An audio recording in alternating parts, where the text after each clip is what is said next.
Living paycheck to paycheck keeps you stuck. Break the cycle with the 50-30-20 rule.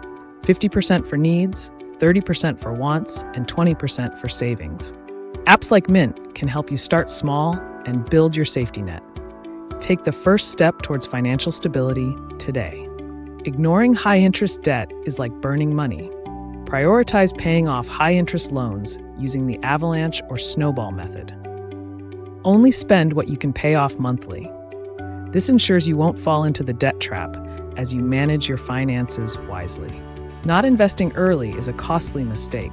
Just $100 a month can grow into hundreds of thousands with compound interest. Apps like Acorns make it easy to start today. Don't let these mistakes hold you back. Take control of your money now. Follow ShaniPrime for more tips to grow your wealth. Subscribe today for daily finance hacks.